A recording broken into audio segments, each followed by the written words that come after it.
In the next few minutes, I'm going to go through the 12 major components every business needs from the start, and if they haven't put it in place from the start, get them in straight away, because it's going to save them over $100,000. And when we start our businesses right, the journey is so much more fun. The journey of entrepreneurship and business ownership is so difficult, so we don't want to make it any harder than it has to be. So let's get into it straight away. The first one is structure. Well, you've got to look at what structure do you need now and into the future. And the two major mistakes people make is they either don't have enough structure in place or a plan to get into it, or they overstructure themselves too early and the cost to set it up and maintain it cripples the business. Do you need a trust with a holding company and trading companies, or can you work your way up to that through a sole trader, then into a company, then put on a trust? The problem with that is a lot of us don't plan it. And what can happen is if you don't plan it, you can have the experience of having to sell your business to yourself and have to pay a whole heap of tax for the value in it. So make sure you're talking to your accountants to get the best tax benefits, and also your lawyers so you protect yourself as well legally. There's always a balance between the two. So have a think about where you are now, where you want to take it, and then talk to people around you that can help you. And then compliance. What licenses do you need? Do you need a builder's license? Do you need a license to perform your trade or your business? Do you need public liability license, insurance? And how much value do you need? You've got to think about your own needs and what do your potential customers need. Because if you've got a little homeowner and doing business to consumer work, you might need a much lower value of your public liability. And do you need professional indemnity insurance? Do you need management insurance? Or are you just insured up to your eyeballs and you're locking up your cash flow that could be used to grow your business? So make sure you're looking at what's needed and going out and shopping around. And if you've already got insurance, I encourage you, when was the last time you actually went out and asked them to look at their rates? If you don't ask, you don't get. And we waste so much money early on in either over-insuring ourselves or expose ourselves to too much risk. Then the third one, risk and reward. What is the risk of what you're doing and what reward are you going to get for it? And are you happy with it? At least ask yourself that question, because so many people don't even consider it.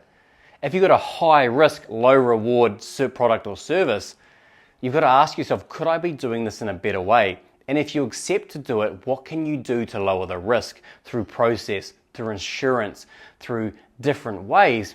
And then what can you do to increase your margin? But know what it is.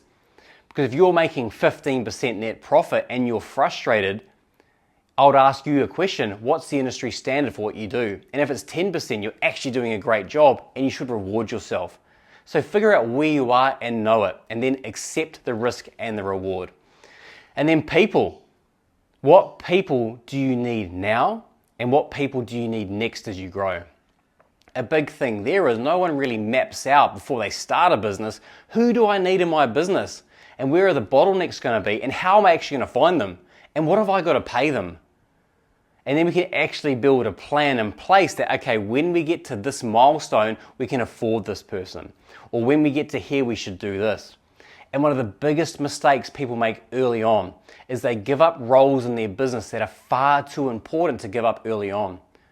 I see people rushing in to get rid of the sales role, get rid of the projects role, when in reality, a better move would be getting support for them to take off the administration, to take off some of the other loads, which we can do through software, through offshore teams, or through an administrative assistant or personal assistant, and then you keep the more important roles. Then once you grow, what person do you need? What's their personality traits? How are you going to find and recruit them? How are you going to keep them? And what are they going to cost you? And have a bit of plan in place for how you're going to grow your structure as you grow. And then leverage. What software do you have in place? And what software do you need? There's so many options out there, and some are hugely complex. And with a complex system comes a bill to maintain, to train, to onboard and keep it updated. And can you grow into your software? Because the cost to change a software is phenomenal. To go and rewire someone after they've been trained in a certain way is very, very difficult. But you need to look at your job management software. your accounting software, your CRM or sales software, and how you're going to manage the administration of your business, your documentation, and your compliance. And can they talk to each other, and can they grow with you? You're better off spending more time early on thinking about what you actually need and then making the best decision you can, because you can stop. And what I see so many people running their business on is on pad and paper or through inefficient ways, especially with AI and so much software out there, and it can all talk to each other. If you're not great at it, find someone to help you to talk about what's out there and how it can make your life easier, not cripple you. And then recruiting and onboarding. Have you got a systematic way to find the people we spoke about earlier? How are you going to go out there and minimize your hiring mistakes? Because so many people rush to hire because they just want to either get out of pain, I don't want to do that anymore, or be over optimistic on the upside. And with recruitment, we've got a tendency generally to hire people like us. And honestly, nothing could be worse for your business. Because if you were great at that role, you'd probably stay there. So you've got to figure out where am I going to advertise, and how am I going to get the most out of it? How am I going to save my time from reviewing CVs, phone appointments, meeting them, and then protecting myself from myself? What's a process I can put in place to tick off and make sure I can get predictable repeatability in my hiring? And then how am I going to onboard them as quickly as possible where they're performing? Because it can take 1, 2, 3, 6 months to get a return on a new person. How are you going to reduce that down and then in the future automate it through online training platforms where you're not having to sit down every single time and go through basic tasks that you could have built videos, process, SOPs to get people on board quicker. And then leadership and delegation. One of the biggest mistakes early on when people were starting is they'll hire great people and then they'll do everything themselves. I don't want to release that because they're not as good as me. Well, don't grow. And then can you delegate to excel? A lot of people early on will delegate tasks, go, here, go do this, and then wonder why they're not getting a great result. You've got to understand that delegation takes time. The first time you delegate, you might have to give every single detail. And then the next time, once you start to learn how each other works, you can start to say, hey, go do that same thing as last time, once you've got confirmation. Instead of running off and trying to grow your business and hoping that people will keep up, take responsibility for your leadership and delegation. Understand how your people tick, and then what they're good at, and then what they need to do the tasks you need. Great. And then communication. When we only have ourselves, very easy, right? Everything's in our heads. And then we get one other person, now there's now 2 lines of communication. When we hire another person, 3, it goes from 1 line of communication. When we hire another person, there's 3 lines of communication. At 4 people, there's 6, and so on and so forth. It exponentially gets more complex. So we've got to understand how to communicate to each other. And if we have 54,000 different ways to get a hold of people and everyone's CCing everyone into emails, it gets really confusing. And you know what the default is? No one will do anything, and then you'll get frustrated. So work out who's got to communicate who to what, and what is the best platform to do that. Is it over the phone? Is it through a task in your job management? Is it an email? Or is it a Slack or a Teams chat? And then get an agreement of how you're going to communicate. And then set up good meeting structures where it's not just meetings just to meet. You're meeting for a purpose, a reason to give people freedom to achieve. And then next is sales, setting up the right relationships early. What can be one of the biggest mistakes is because we're like, oh, I've got no sales, I'll go out and do anything for anyone. When nothing could be worse for your growth. It might be sugar hits early on. Oh, good, I've gone from nothing to 10 grand to 50 grand a month. But if you're not building the right work with the right people and building them in the right way, you're eventually going to cap out your growth because there's so many problems going to come with that. We've got to understand where do we sit in the market and who do we want to go and do work for and how are we going to get them?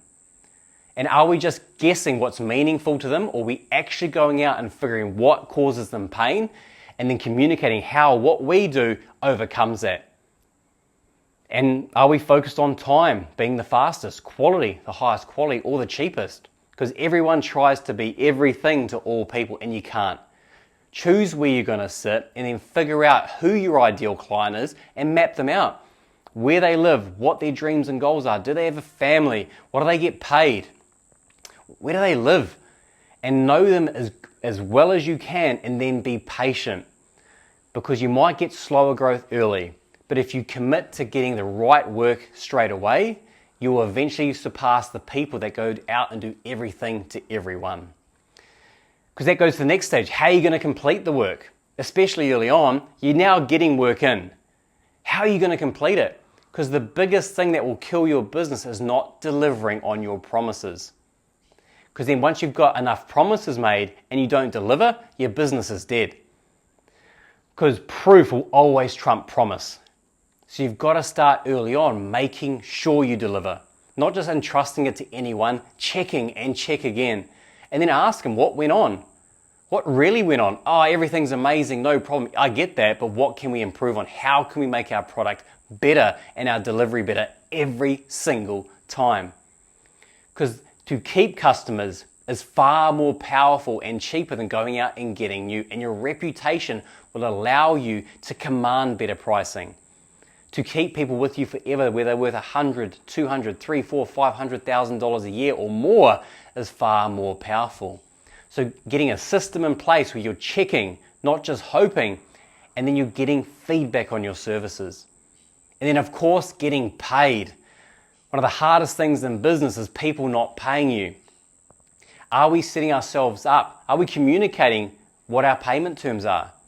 And then do we know how to invoice? Do we know what our customers and partnerships need? Purchase orders, who to make it out to, and where to send it to? What's our agreed payment terms? And then if we don't get paid, how do we follow that up? Where we can maintain a relationship, but also make sure we get paid. Because you teach people how to treat you. And the more formalized it can be and aligned, the tougher you can be. But you've got to track it. And one of the other biggest things I want to cover is, and the biggest mistake early on, we're so busy, is we don't invoice quickly. If our payment terms are 7 days, 14 days, 30 days, and it takes us 30 days to invoice, we've suddenly doubled our payment terms. So make sure you're invoicing regularly and correctly. And then financial excellence. Going through and starting to understand your numbers. When you understand your numbers, it is so powerful. You can read a profit and loss, a balance sheet, a statement of cash, and know what's going on in your business. And not just file a tax return every year and then get told what to pay the ATO. What you need to do is understand, okay, those are my numbers. Now, what does that mean and what will influence them? So I can put a plan in place for myself and my team to get better numbers. If my gross profit is low, how do I influence that? If I've got too high operating expenses, do I know where to look? Am I building equity on my balance sheet? Have I got free operating cash in my business, or is it coming from financing? Where am I going and what are my numbers meaning in my business? Do I know my lead conversion rate, my average dollar sale? There's so much that's to be learned for financial excellence. The sooner you start, the better you'll get. So I've just gone through and worked out over $130,000 of mistakes in your first 6 months. And these compound. That's why it's so important that we start our businesses right. Instead of rushing off and trying to get the sugar hit of building revenue with no profit, if we spend a little bit longer at the beginning, start it right, build it right, we'll build a business that can scale so quickly, you'll be amazed. If you spend 6, 12, 24 months building the foundations, the next 24 months you can build a massive business. You might grow really quickly as the opposite and then cap out and have to come back and rebuild your business. And that takes a huge amount of energy. So look at those 12 major areas. Ask yourself, what am I doing well there? What else am I not doing well? And then get a plan in place of how you and your team can help you get there faster.